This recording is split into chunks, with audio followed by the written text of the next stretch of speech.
about everything. I'm a rainbow person. My father was one of the early people in the United States to work on a degree in quantum mechanics. And he was interested in flying saucers and time travel until he was shut down by the Men in Black. And I was there when the Men in Black came to our house and threatened to kill me and my sister and my mother.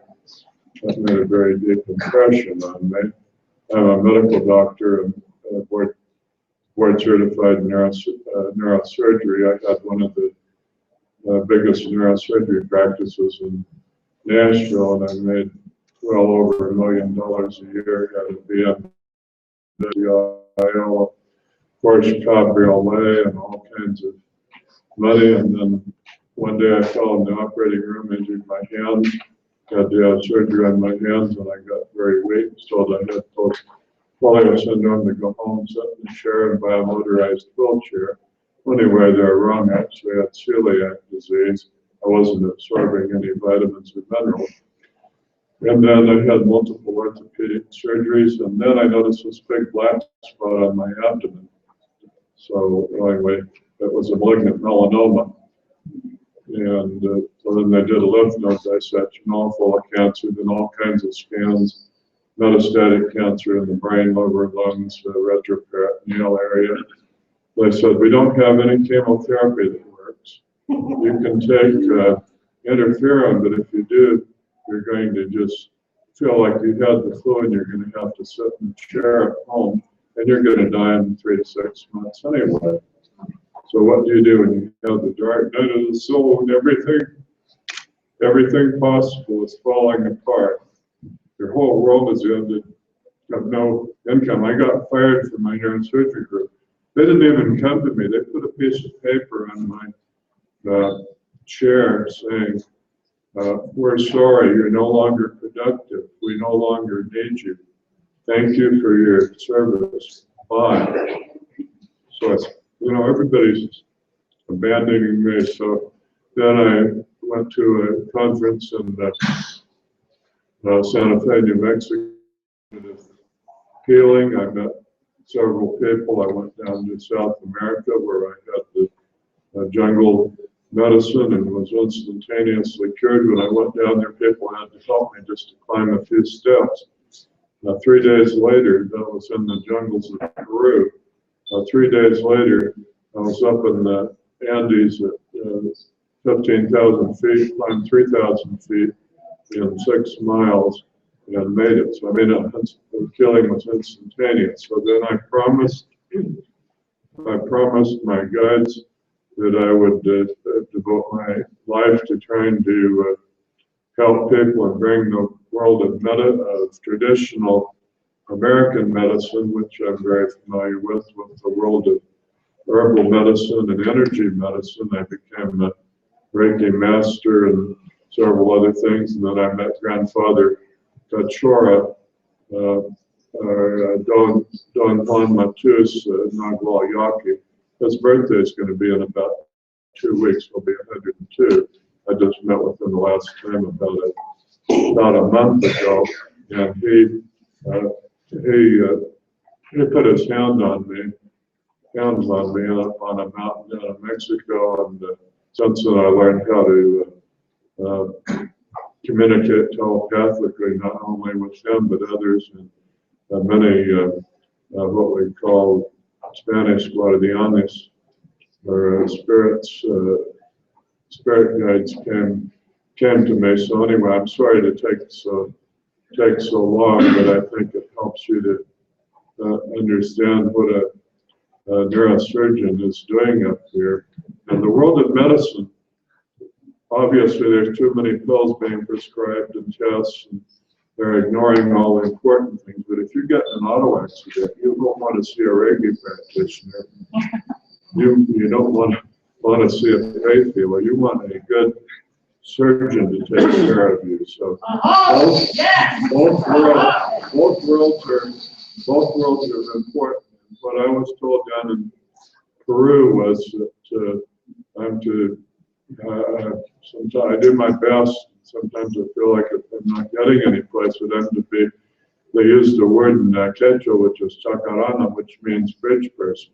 So there's different kinds of bridge people. There's the shamans that can work in both worlds, and there's a bridge person that can bridge the world of traditional medicine and the world of the new medicine together, because they both have important things to add. So that's what I'm trying to do. Sometimes I feel like it's a futile effort, but we are making progress. A lot of these things that we've said about energy medicine and herbs are gradually being accepted. Things like medical marijuana, CBD oil, many things. A few years ago, trash and taboo are now either accepted or on the bridge of acceptance. So please help me to work with and realize that both worlds are important. We need to work with both worlds. Sorry. I'm not sorry I said all that.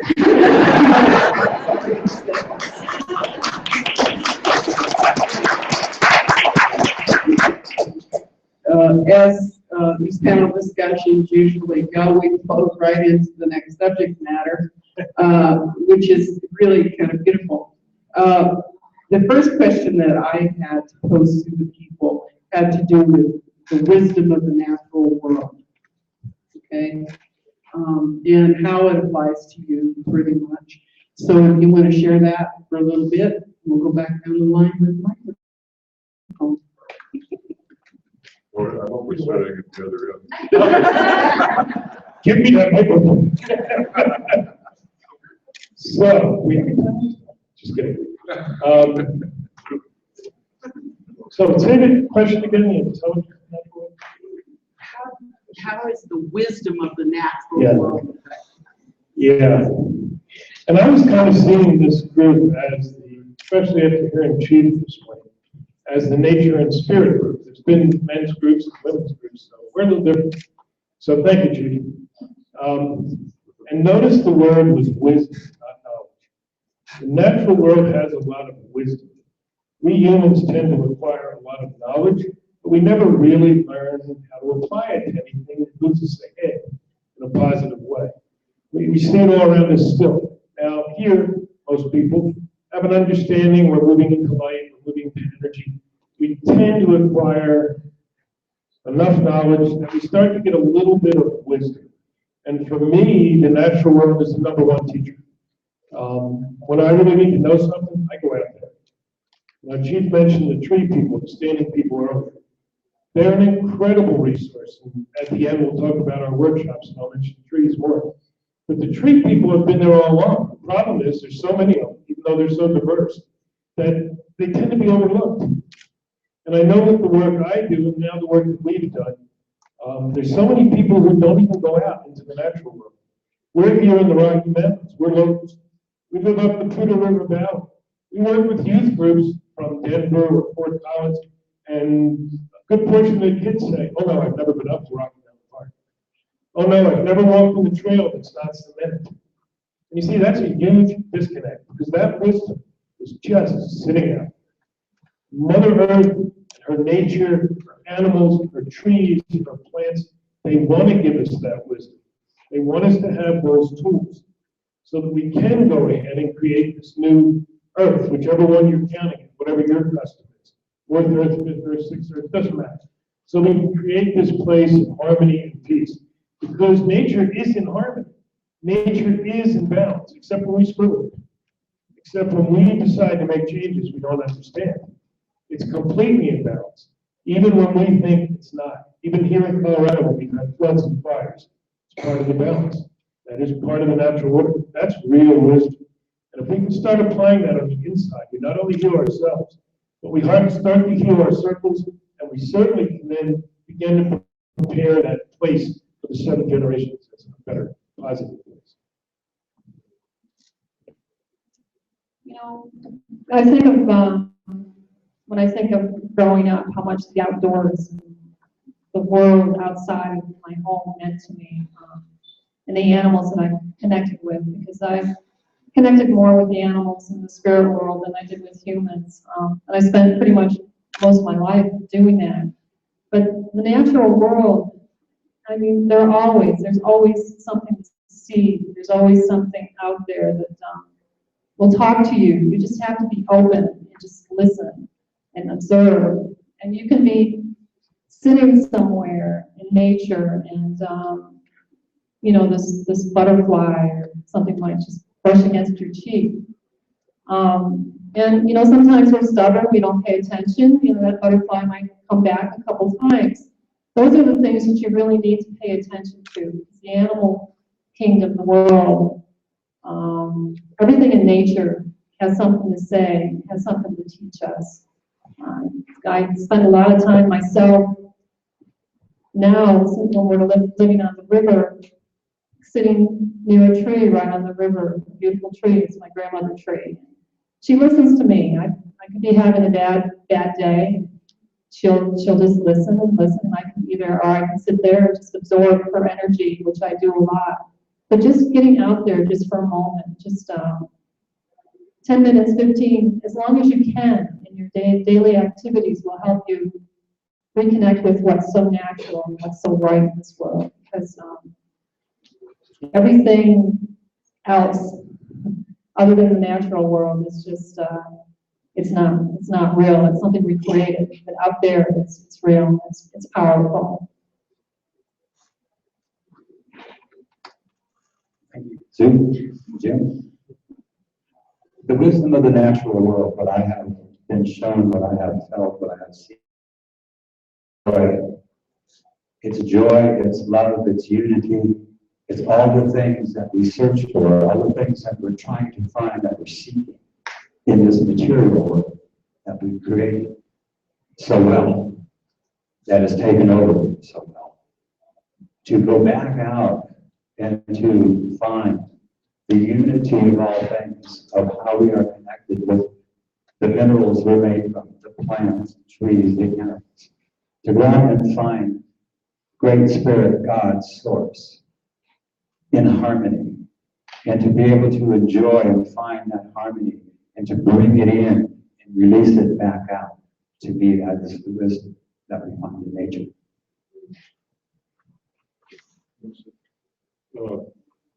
When man decided that he was superior to the animals, plants, rivers, rock people, when man decided that he was superior to them, we lost the ability to communicate with them.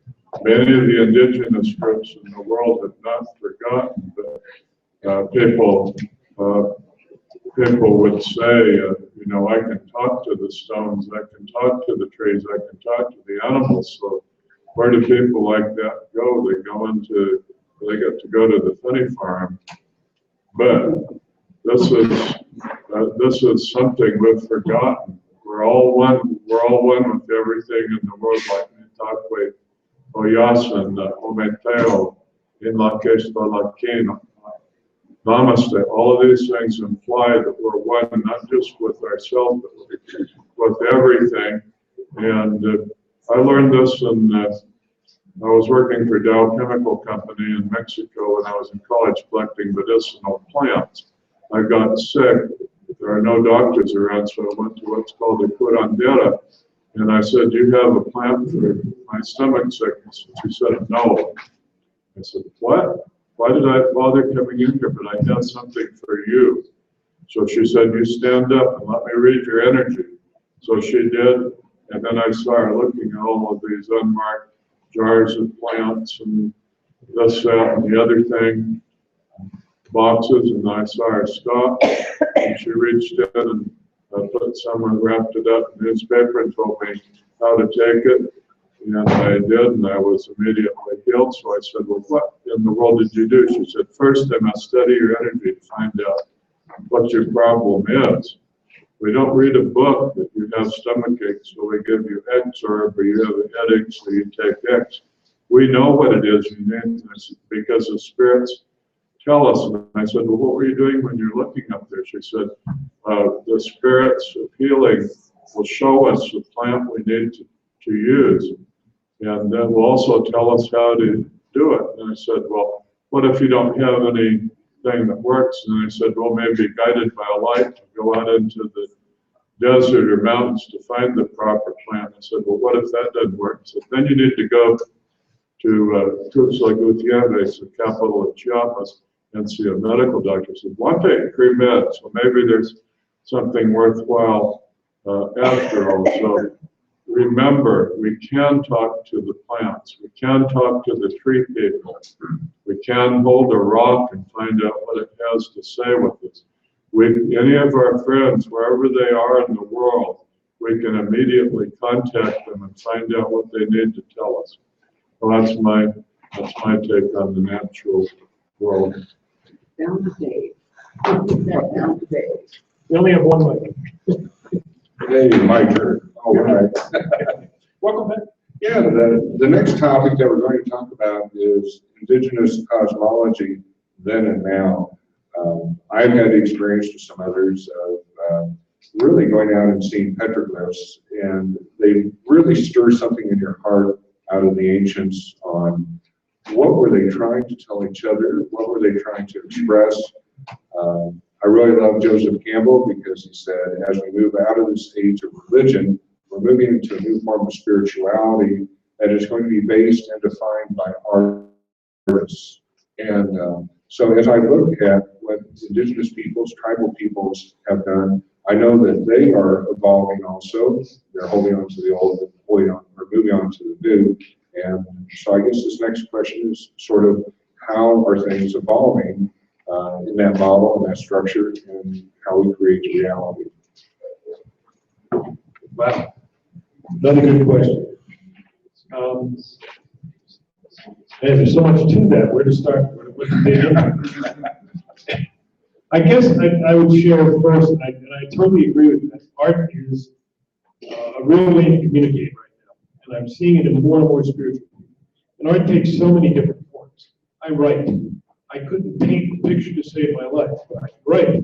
Someone else could paint a picture. I was with my friend Bear Cloud earlier, looking at what's coming new in his life. So we all use those arts, but this has always happened, especially with indigenous people. When I worked in Guatemala and Belize for extended periods, I had friends in the Department of Antiquities. And so I would be invited when they would open up and uncover new pyramids or new cities, of which there's still hundreds across the country that are covered. They don't open one up until they have the funds to actually do it right. So 3 different times I was there when they opened up different places. And I remember on one of those, my Belizean friends came running to get me, Jim, you gotta come see this. This is all about your medicine wheel, knowing that I'd done a lot of medicine wheel work with my Lakota family. And I went, and here in the middle of this plaza in this place they were uncovering was a huge medicine wheel. And it was the same thing. It was the 4 directions. There were colors. There were animals in each of the directions. Now the animals were different because that's a different place. So they had their animals in the directions. And then there were things they uncovered in little caches around that plaza. The sacred items. Some of those were sacred pipes. Some of us, same thing down there, a little bit different, but same general thing. And so my next trip down there, I invited some of my Lakota friends along. And so my Lakota friends came with me, and we went down with my Mayan friends, and we sat in some of these places. And I just kind of sat back, because my Mayan family jokingly, they named me Big White. Yeah, right? Okay. My Lakota friend, that's where they were came from. But they sat and they were talking, and once again, what I saw was not how different we are, but how similar we are. And how much art was a part of that. Because virtually all my Lakota family are artists in one way or another. And many of my Mayan family are as well. That's how we communicate. That's how they used to communicate. That's how we communicate more and more now, I believe. That's what I see coming in. Great question. Thank you.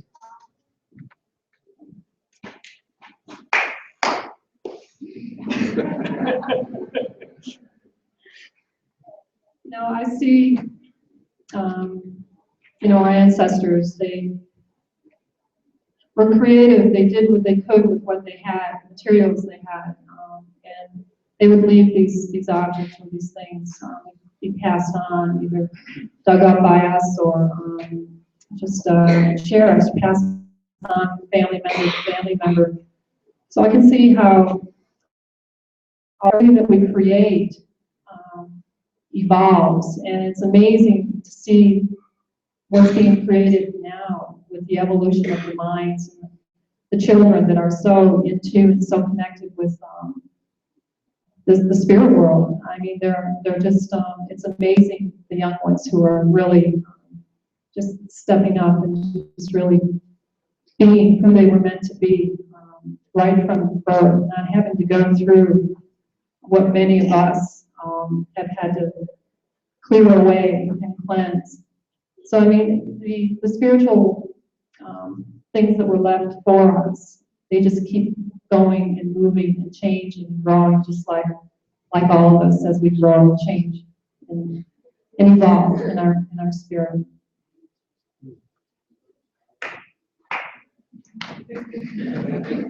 What was the question again? The cosmology I see of so many things that we're learning with our creation, co-creating. We're all creators. We're all attached with creation, creator. We all co-create. As we begin to co-create and as we create, if we look at our lives, if we look at the times in our lives, when do we find the joy? When do we find that sense inside that everything's okay and I'm in tune? It's when we're creating. And each and every one of us has something that we create with that speaks to who we are inside. And I believe as we begin this new step forward in this new place, as we begin to understand that we're not only co-creating beauty, we're co-creating reality. We're co-creating this illusion, this whole hologram that we're down here walking. You know, I like to view it as we're up here, and that is who we truly are. And we're projecting down into this holographic field our own individual realities. And as we learn more of what the cosmology, what the consensus is as we come together, we're going to begin to create a sense and a new place that is filled with love, is filled with the joy, is filled with the beauty and the self that comes through creation. Creation is always happening, and we are co-creators. And as we begin to see that we can create beauty, and we can create a beautiful place, we can create a place where we all live in harmony of all things, of all creation. And I believe that is what we're seeing and what we're now producing. Thank you.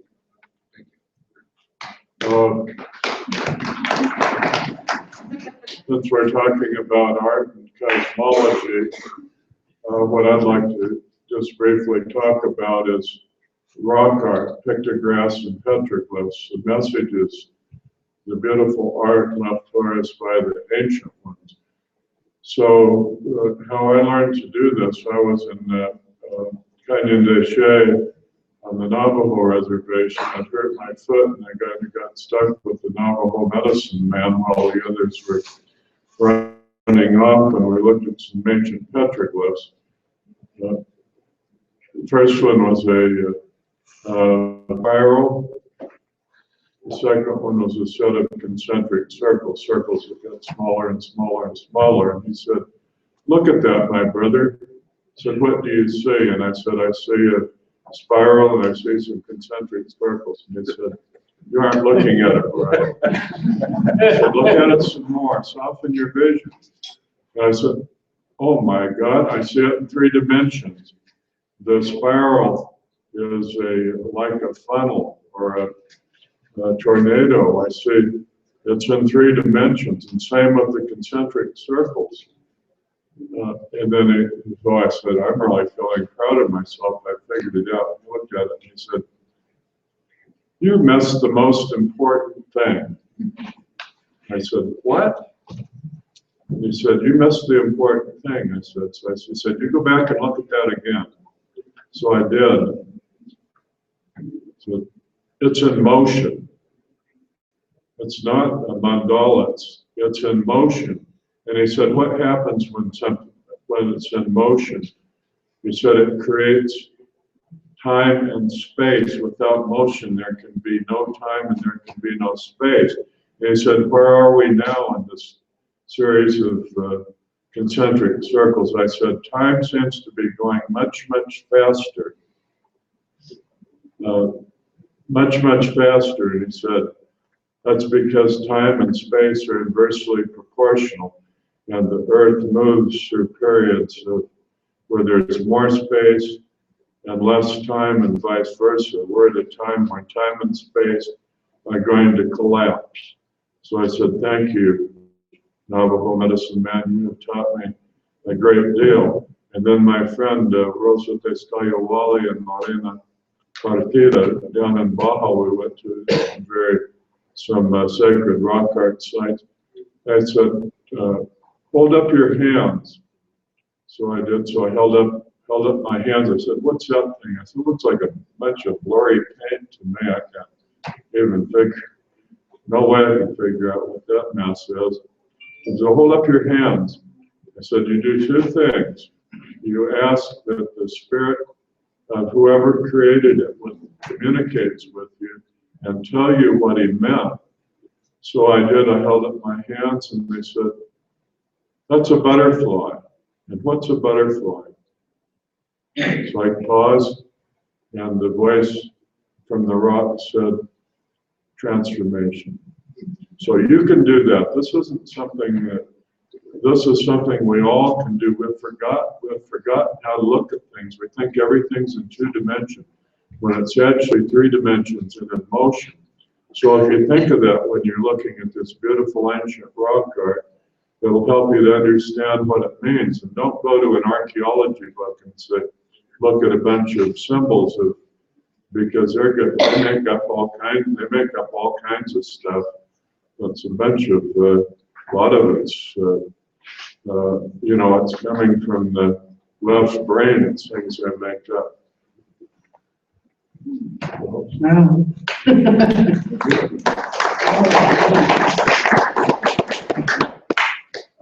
As we go along, our next question has to do with reconnecting with the Star Nations.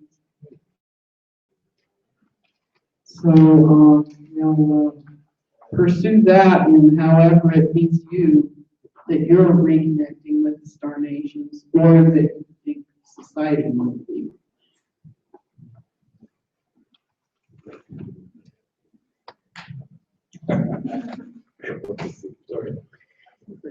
Wow.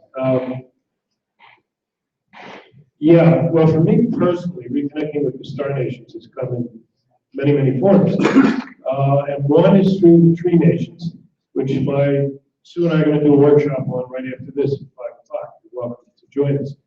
When the Star Nations first came and started working here, there were not a lot of beings on the planet. This is the way I've been taught anyway, and I've seen it's true. But there were a lot of trees. And so the trees became repositories for knowledge from the Star Nations. And we haven't tapped into that, like I was saying earlier. So for me, the beginning of tapping into the Star Nations was the tree people. And then when some of my Native American teachers started telling me a bit about Star Nations, which I didn't know before I did this. This is probably 35 years ago plus now. God, I'm getting older. I didn't realize that strong connection between Native Americans and Star Nations. And so they started teaching me a lot more. And I tell people now, if you want to connect with the Star Nations, see which part moves you. Where do you want to go to find out about Star Nations? When I moved to Sedona after my own dark time of the soul, which went on for years, and a lot of people around me were lost to me, I ran into Bear Cloud. And Bear Cloud has done a ton of work, incredible work with this. And so from him, just by being around him, I learned even more and even deeper. And slowly I began to accept not only the idea of Star Nations, but they acknowledged that they were willing to give us. I had thought that for a long time. And a lot of people still do. How many people do you out here now? When you go out there and talk to people in not groups like this, general groups, what do you see, right? The head shaking, the eyes going up, They haven't learned it yet. They haven't really tapped in. And it's got to come from here. This work is, I mean, most of the work we do is heart and balance of heart and brain. But if you're going to get Star Nation teachings, I think to me, you've got to be in the heart. Or you're wasting a good portion of your time. And we don't want to do that. Why waste our time? There's too many good things to do.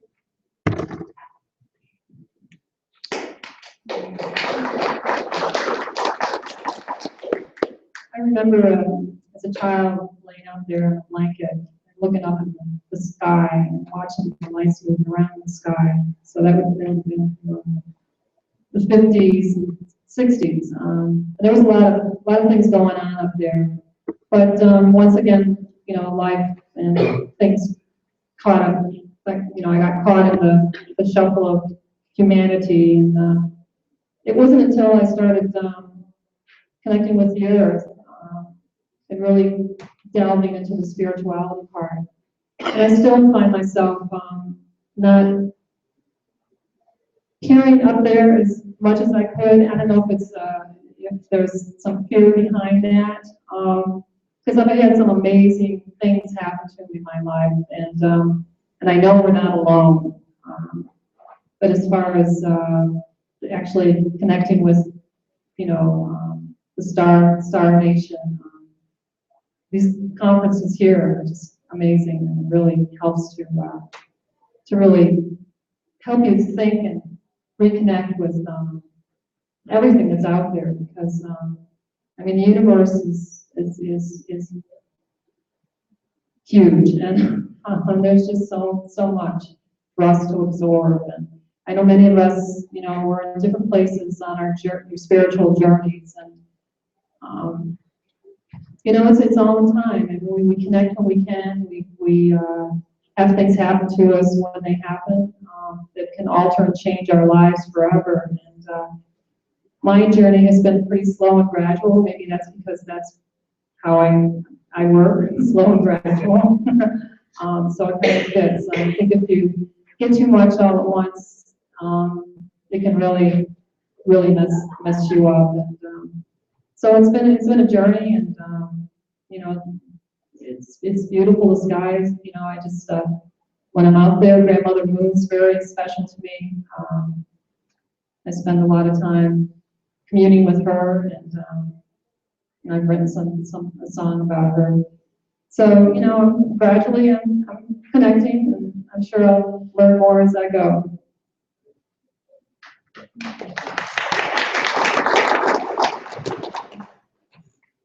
What I'm seeing is, I think, a lot of what we're beginning to walk into, what we're beginning to become aware of with the Star People, with the Star Nations, with all these things, is the illusion of separation that we have walked for so long, thinking that we're separate, we're alone, we're here, everything else is out there.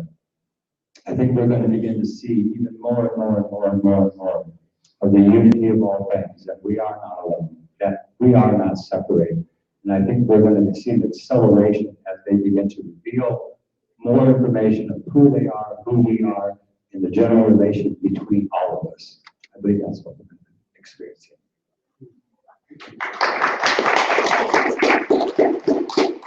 Well, my feeling is that the Star People, the Earth Guardians, the Elementals, they'll all come to you when you're ready. You must spiritually prepare yourself, and you must learn to move out of the world of illusion that human beings are somehow superior and we're the only things in the universe. So this can happen anytime, anyway.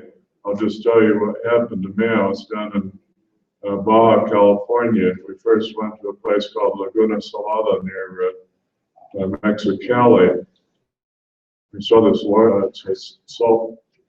dry salt lake. We meditated there, and I saw this large starship above us. I said, "What's that?" And they looked, and they held their hands up. Then we went 70 miles into the mountains to a sacred cave called Piedras Gordas, which are absolutely amazing. and the starship was still above us. It probably was a mile in diameter. And I was, I think people would call it a lenticular cloud, but it was moving the wrong direction. It was moving from east to west, and all the other clouds are moving the other direction. If you look at it, it's off in your vision, you can clearly see that it was a gigantic starship. So we went into this cave. It wasn't really a cave, this was a bunch of jumbled rocks. You could see up above. And I saw these two beings about 12 feet, 3 meters, about 12 feet high, came down. And they went to Rosa Pescaya Wally, and I saw him standing by her, and she turned violet color. And I saw them leave and start to come over to me, and I said, oh my God, should I run? Should I close my eyes? Are they going to do something bad to me? What's going to happen? So they came over and they put their hands on me, and I felt this tremendous vibration, like electrical shocks. And since then, I think all of us that were present there frequently see star people, and we saw this beautiful volcanic mountain called Mount Kuchuma. We saw that it's a huge crystal city beneath this is a sacred mountain of the Kumeyaay people.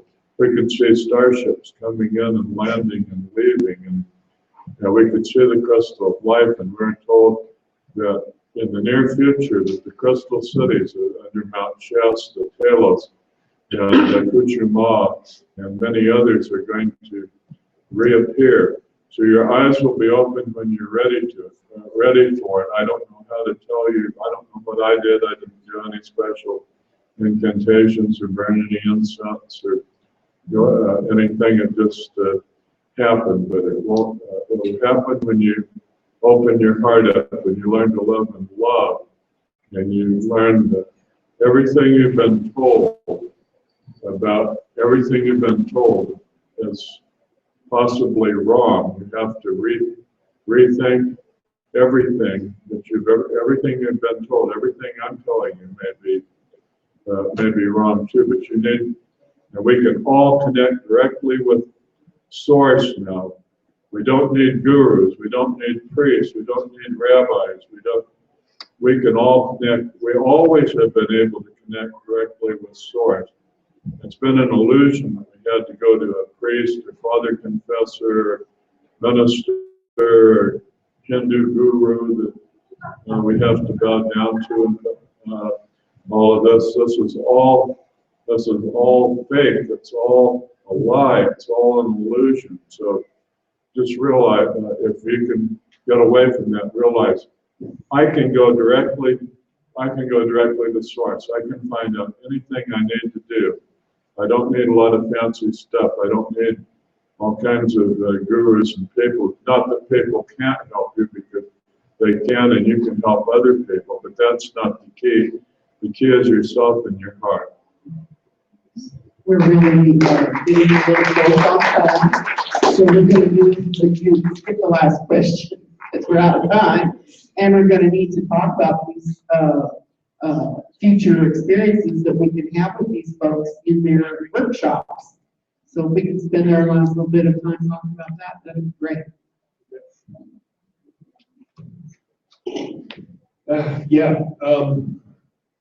Well, this has been fun. So, carrying on in workshops, we're going to be doing 2 workshops. Sue and I are going to do one at 5. Maybe Rod will join us, I'm not sure. On the Tree Nation, as I said. Tree Nation and the Star people, how do they connect? How do you connect? How can you tap into that source? It's going to be fairly hands-on. There are going to be a lot of questions. So if you'd like to join us, please do. I believe we're in the speaker room, so it's right after this. And then at 7 o'clock, the 3 of us are going to do a workshop on soul families. And these 2 will probably talk more to this. How do you find your soul families? We know we're all looking for that now. We know different people have talked about how our birth families just don't fit us anymore as we move up higher and higher in the spiritual realms. And we've done a lot of work with soul families and different types of soul connections. So we'll share some thoughts on that too. And also, we also make that interactive. And for both of those workshops, I think what we'll do is I've brought my 2 books that are in print. White Man, Red Road, Five Colors, and Walking with the Earth Mother. So anyone who comes to either workshop, I'll gift you one of those books, sign it for you, which will let you go home with some of the things that I've learned from various elders around the world, and maybe a couple of things I came up with myself. So that's at 5 o'clock, and then again, I think it's 7 o'clock. I think that covers everything. And thank you all, especially we forgot to recognize our distance audience. Welcome, we're glad you're here as well. Yeah, the program we're going to be doing tonight with the Spirit families, it's really all about, where you are in your life right now, and connecting with those like-minded people that you can connect with and be with. And there is so much going on. There's so much, there's so many people out there feeling alone, alone in their thoughts, alone in their feelings, how they've grown up feeling very alone, not having very many friends, and just feeling lost because they are very spiritual, and they've had some really amazing things happen to them. So it's really in connecting with your spirit family. So I hope you can connect with us. Thank you. And part of also of doing these, the soul families, things like that, is some of the new energies that are arriving, and we're beginning to understand and see what they may be about. Spirit twin energy, what is going on with spirit twins. Walking with my spirit twin, having that revealed for the last 2 years has been life-changing. Working with twin flame, what are some of the new energies that are coming in? What are some of the new ways we're going to begin to come down and form because these new energies are soul families? So hope to see you. Well, in my workshop, I think it's at 8 o'clock, some ungodly hour. But anyway, I'm going to talk about the 7 sacred Toltec symbols that were revealed to us by the Ascended Master Seakatopitsin Quetzalcoatl. And we're also going to talk about the tube of light within us.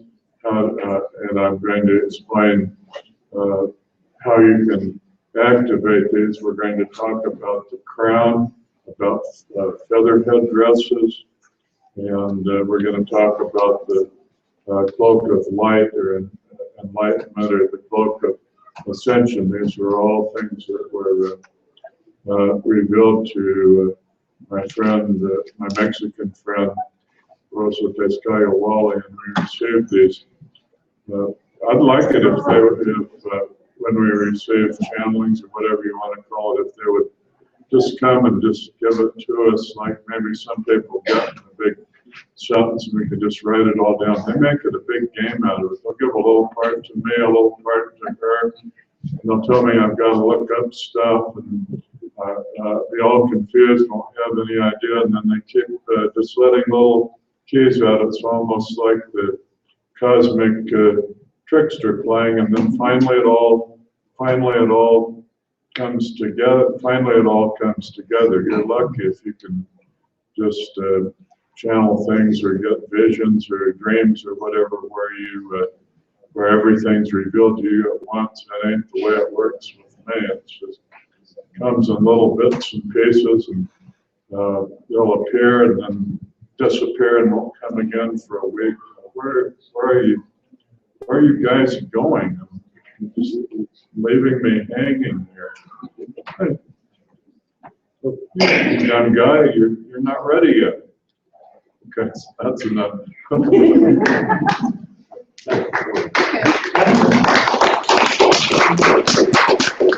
As you can see, we have once again a profound bunch of folks here that have so much to share.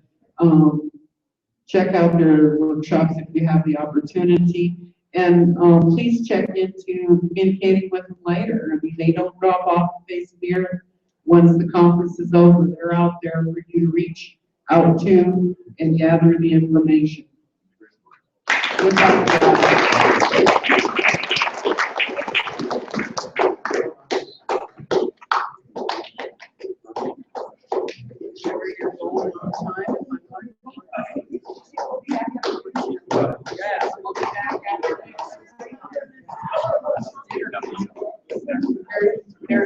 5 o'clock workshops, but also perhaps, the next break.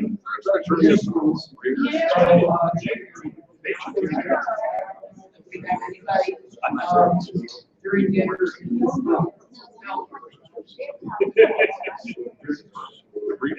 Yeah.